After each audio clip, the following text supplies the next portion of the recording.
Jagat maya mendadak dihebohkan oleh tewasnya seorang gadis muda bernama Dini Sera Afriyanti di sebuah kafe kawasan Surabaya, Jawa Timur. Perempuan berumur 29 tahun itu ditemukan tewas di Black Hole KTV Surabaya, diduga karena dianiaya kekasihnya berinisial R. Dugaan jika Dini tewas di tangan kekasihnya yang belakangan diketahui putra anggota DPR RI itu lantaran diduga sejoli ini sebelumnya terlibat cekcok hebat. Bahkan kabarnya Dini sempat mengalami sejumlah luka memar di sekujur tubuhnya.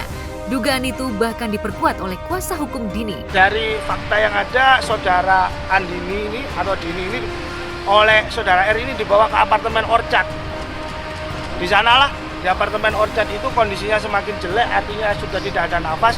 Baru kemudian saudara R ini berinisiatif membawa ke rumah sakit dan menunjukkan kepada security di Orchard. Kiri. Pada hari Rabu 4 Oktober 2023 pukul 0.30 dini hari dengan TKP di Landmark Mall, Jalan Majen Jono Suwojo, Surabaya, tepatnya di lift Black Hole KTV dan area parkir basement Landmark Mall. Adapun inisial korban DSA, perempuan 28 tahun, asal Sukabumi, dan tinggal di apartemen Tangwing, Orchard, BTC Surabaya. Setelah diperiksa secara intensif oleh Polrestabes Surabaya, kemarin R akhirnya ditetapkan sebagai tersangka dan langsung ditahan demi kepentingan penyelidikan. Atas dengan fakta-fakta penyidikan yang disesuaikan dengan kronologis yang didukung dengan alat bukti, maka kami telah menetapkan status saksi GR, laki-laki 31 tahun, tinggal di Pakuwon City, E3 Surabaya. Dari saksi kami tingkatkan menjadi tersangka. Dari keterangan saksi-saksi dan olah tempat kejadian perkara yang diikuti kuasa hukumnya, dugaan itu kuat mengarah pada kekasih Dini. Iya, ada indikasi satu pembiaran, lari dari tanggung jawab, bahkan ada sadisme. Artinya itu kalau tidak ada teguran dari petugas keamanan, bisa jadi saudara Andi ini dilindas oleh mobil tersebut. Kami masih pendalaman. Jadi dari kemarin kita ada olah TKP awal, kita mencari saksi maupun beberapa alat bukti guna mendukung perkara ini. Nah, hingga sampai tadi malam kami mengajukan otopsi kepada korban, di mana baru selesai jam 4 subuh pagi tadi, dan kami masih menunggu hasil dari otopsi korban GS ini.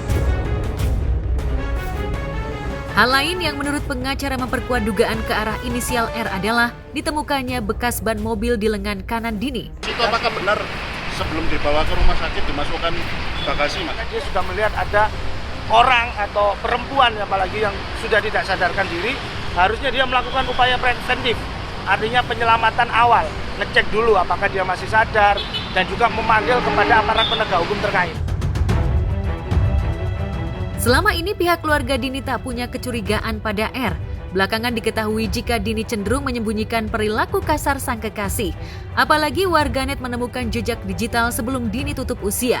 Perempuan yang karib disapa Andini ini sempat mengunggah video singkat di akun TikTok pribadinya @babyandini. Dalam video tersebut Dini sempat memposting video sambil menyematkan tulisan, "Ceweknya nginceran banyak cowok, cowoknya ngincer banyak cewek."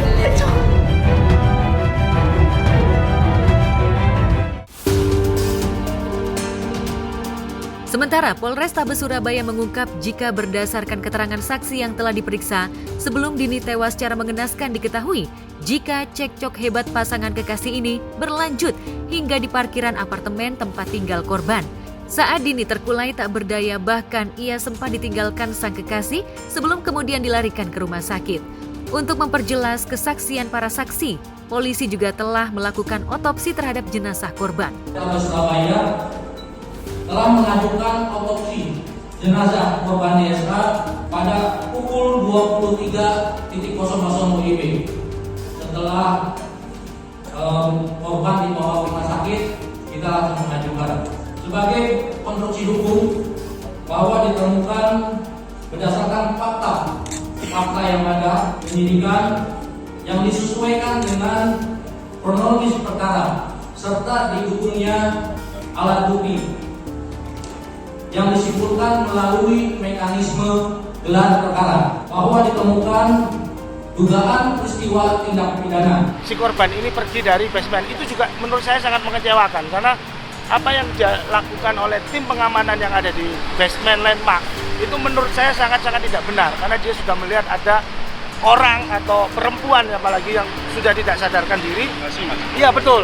Nah itu tadi tim pengamanan dari landmark ini juga melihat adanya seorang perempuan yang dimasukkan ke bagasi dalam keadaan tidak sadarkan diri dan itu dibiarkan oleh tim pengamanan tersebut.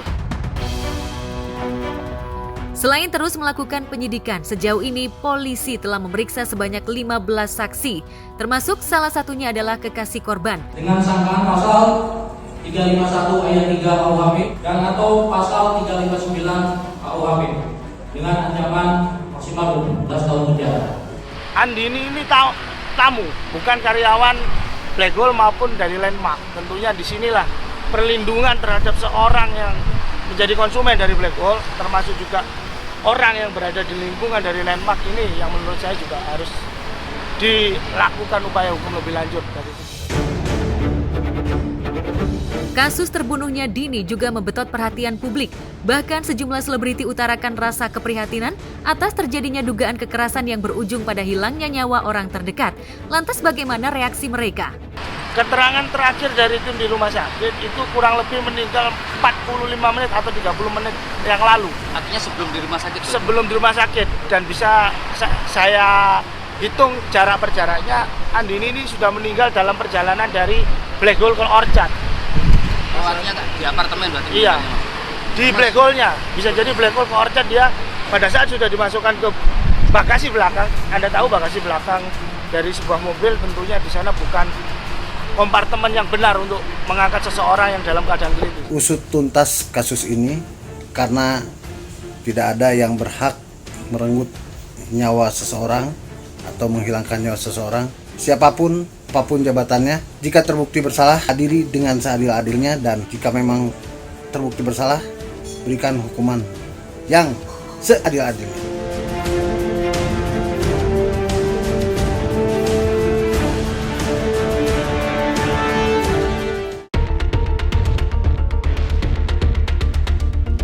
Saat kasus kematian Dini belum sepenuhnya menemui titik terang dari Surabaya, di Jakarta, kasus sianida maut yang merenggut nyawa mendiang Mirna Salihin 2016 silam kembali jadi sorotan setelah film dokumenter Ice Cold muncul ke publik.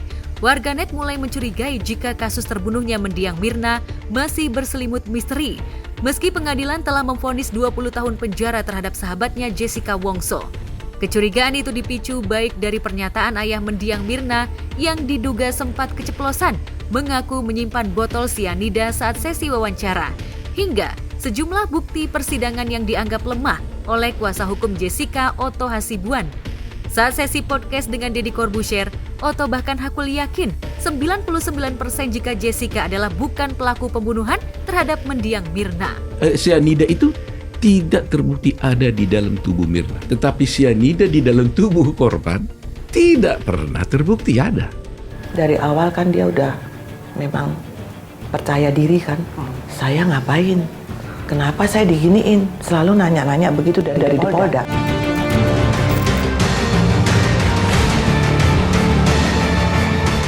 Karena semua bukti mengarah ke situ. Kemarin dia cerita lagi di pengadilan, Ibu hancur. Tanggapannya soal vonis 20 tahunnya Jessica? Apa tanggapan nggak Jessica? Jessica, gimana?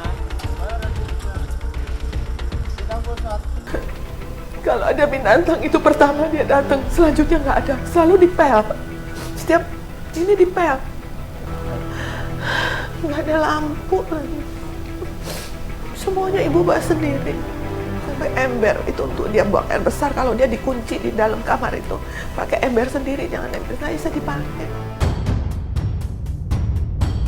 Otto juga membeberkan keanehan dari dugaan jika mendiang Mirna meninggal akibat racun sianida.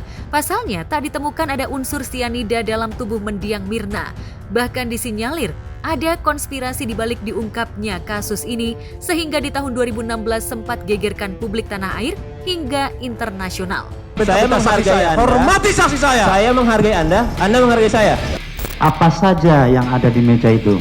Saya tidak ingat. Tidak ingat. Yang saudara ingat apa? Yang saya ingat yang mengenai paper bag atau koktail. Pertanyaan saya coba jangan Anda nggak fokus dengan pertanyaan saya. Nah, pada saat saudara Marlon mengantar minuman, Operation dan Serak, apa saja yang ada di meja itu? Ya, itu jawaban saya tadi tidak. Apa? Saya tidak ingat ada apa aja. Tidak ingat? Ya saya. Saudara pesen tadi kan saudara datang sebelum duduk di meja, saudara pesen minuman. Tuh. Anda minum pesenannya apa saja? Tadi saudara jawab 2 minuman koktail, ya dong? Ini yang saya pesan nih. Enggak, saudara tadi kan pesen di bar ya. 2 minuman koktail dan 1 minuman Vietnam es kopi. Kalau Om nanti mungkin itu diperhitungkan untuk ahli untuk mengasih tahu, bukan ahli lah ya, jadi yang melihat fakta begitu yang lebih tepatnya kalimatnya, yang melihat fakta dan bukan kuat atau tidak kuat, fakta dia meracun gitu. Gue adalah orang yang ngikutin banget tuh pas zaman heboh-hebohnya, jadi gue nontonin tuh sidang-sidangnya, dan gue adalah orang yang setuju dengan keputusan dari sidang tersebut. Dan terlepas dari terbukti atau ada atau tidaknya cyanida begitu ya, tapi kenyataan bahwa dia menghilangkan celananya itu aneh ya. Jadi dia tuh suruh pembantunya sampai ke rumah ya, pembantunya itu disuruh buang celananya yang dia pakai untuk hangout. Dan gue inget banget pas zaman-zaman sidang itu dari penyelidik itu bener-bener nyariin celana ini, karena celana ini adalah barang bukti juga kan, tapi nggak ketemu. Jadi dia tuh alasannya kalau nggak salah celananya robek up gitu. Tapi kan siapa anjir yang buang celana robek, ya jahit aja gitu. Lagian bisa pas banget gitu loh, langsung begitu pulang hangout sama dia tuh dibuang. Tak hanya Otto, Hotman Paris Hutapea yang biasa berseteru dengan Otto pasca mencuatnya kasus perceraian Hotma Sitompul dengan Desiree Tarigan mendadak satu pandangan dengan Otto. Hotman juga tak yakin jika Jessica adalah pelaku utama di balik terbunuhnya mendiang Mirna. Namun menurut Hotman, langkah hukum Jessica sudah mentok setelah putusan peninjauan kembali, kecuali satu langkah yakni grasi presiden. Hakim yakin Jessica bersalah karena dia menaruh paper bag di meja seolah-olah untuk menutupi saat dia memasukkan cyanida ke kopinya. Tapi dari segi lain, Hotman selalu menaruh paper bag di meja karena saya paranoid. Ya. Sama juga.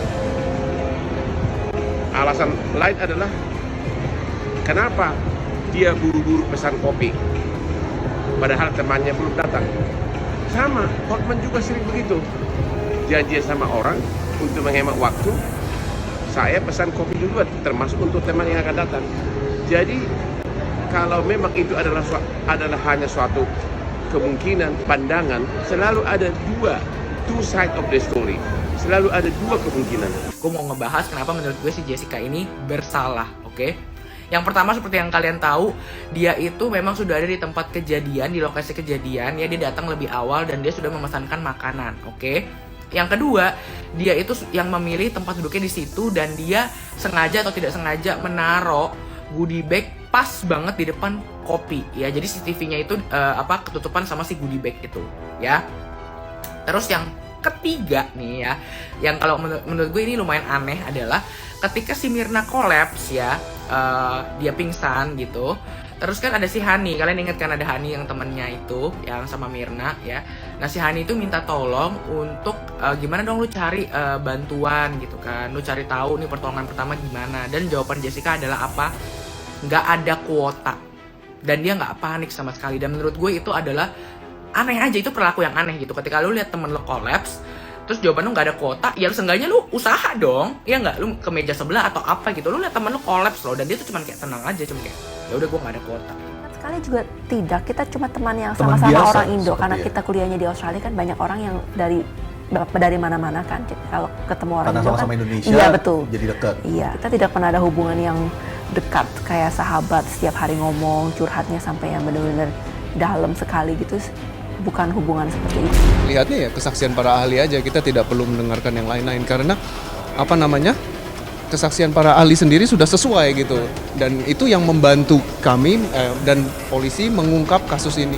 Bagaimana caranya menyelamatkan Jessica yang divonis bersalah atas sesuatu perbuatan yang belum pasti bersalah? Karena sudah tingkat putusannya sudah PK, sudah tidak bisa dirubah lagi. Putusannya sudah yang tertinggi, sudah tidak bisa lagi dirubah. Caranya adalah, kalau memang pimpinan negeri ini sependapat dengan saya bahwa jangan hukum orang yang belum pasti bersalah, terbukti bersalah. Caranya adalah, satu-satunya adalah, pastikan dulu bakal diampuni. Minta Jessica ajukan gerasi ke Presiden. Tapi tentu dengan catatan di belakang layar sudah ada komitmen akan dikabulkan gerasinya tersebut. Karena apa? Gerasi artinya mengakui perbuatan. Kalau sampai Jessica permohonan gerasinya ditolak, maka makin blunder bagi Jessica. Karena gerasi itu artinya mengakui perbuatan.